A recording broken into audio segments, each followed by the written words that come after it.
Jerung Great White Shark tak boleh ada dalam akuarium. Pernah terfikir tak? Pergilah mana-mana akuarium saja dekat dunia ni, saya korang takkan jumpa mana-mana akuarium yang menyimpan jerung Great White Shark. Dia bukannya akuarium dekat dunia ni tak pernah cuba. Tambah-tambah akuarium yang memang teknologi tinggi, banyak je yang dah pernah cuba simpan jerung Great White Shark. Tapi for some reason, memang dia orang tak dapat survive dalam persekitaran akuarium. Ada satu akuarium dekat Jepun tu, simpan 3 hari je jerung Great White Shark. Terus pergi, tak dapat selamatkan. Akuarium yang paling lama dan paling berjaya simpan Great White Shark adalah dekat Monterey Bay Aquarium di United States. Tapi paling lama pun 198 hari sahaja.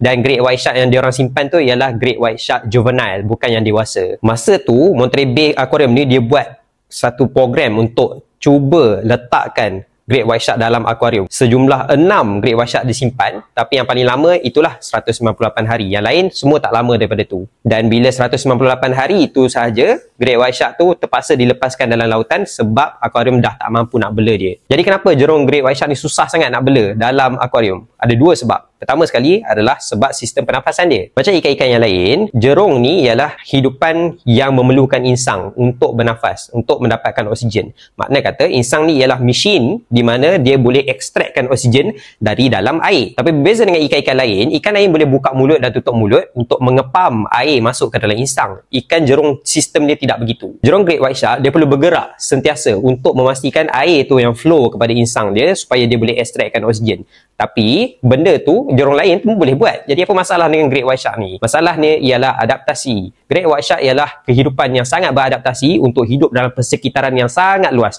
Sebab dia ialah sejenis kehidupan laut yang bergerak dalam jarak yang sangat jauh untuk mencari-cari mangsa dia. Jadi bila duduk terkurung dalam persekitaran akuarium, badannya tidak beradaptasi dalam persekitaran yang terlalu sempit macam dalam akuarium tu. Tapi macam dalam kes Monterey Bay Aquarium, mereka atasi benda ni dengan beberapa cara. Bila tangkap saja jerung tu dah lemah. Jadi apa mereka buat sebelum transferkan daripada laut kepada akuarium? Ini ialah satu tempoh yang kritikal. Mereka letak dalam kandang dahulu untuk memulihkan keadaan jerung yang mula lemah ni. Kemudian lepas dah letak dalam kandang ni dan nampak jerung tu dah mula recover, baru mereka letak di dalam akuarium. Tapi korang kena faham, kandang ni adalah kandang yang menempatkan air yang sangat banyak. Maksud dia sangat luas untuk jerung Great White Shark ni bergerak. Kemudian dekat dalam akuarium tu, bukan akuarium yang berbentuk biasa, tapi akuarium yang berbentuk nombor 8. Sebab apa? Nombor 8 ni memudahkan jerung Great White Shark ni untuk bergerak-gerak lah. Tapi korang bayangkan, ikan jerung yang mereka tangkap ni cumalah ikan jerung Great White Shark yang juvenile, sekitar panjangnya 1.2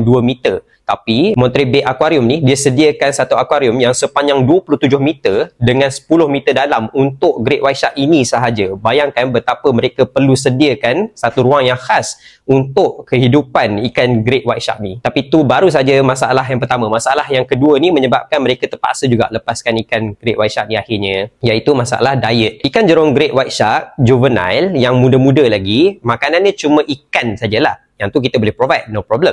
Tapi bila mana dia dah membesar, jadi ikan Great White Shark yang mula dewasa, mereka mula shift diet ke arah yang mamalia. Maksudnya anjing laut, singa laut, malah ada jerung yang boleh makan dolphin lagi. Jadi dekat situ jadi tricky. Macam mana pula nak cari singa laut, macam mana pula nak cari daging anjing laut. So akhirnya mereka terpaksa juga lepaskan sebab daging-daging mamalia ni sangatlah mahal untuk kita nak kekalkan. Tapi kenapa nak kena bela jerung ni? Kenapa kita nak tangkap ikan Great White Shark ni macam kejam kot. So sebenarnya korang kena faham, bila mereka tangkap dalam akuarium ni, bukan dia sekadar untuk pameran semata-mata. Ini ialah kawasan di mana kajian akuatik boleh jalankan untuk kita faham dan kenal macam mana ikan jerung ni, apakah dietnya, dan kalau dia cedera macam mana kita nak rawat. Jadi ini bukan untuk saja-saja, tapi untuk tujuan penyelidikan, dan kita boleh gunakan ilmu tersebut untuk menyelamatkan populasi mereka dekat alam semula jadi.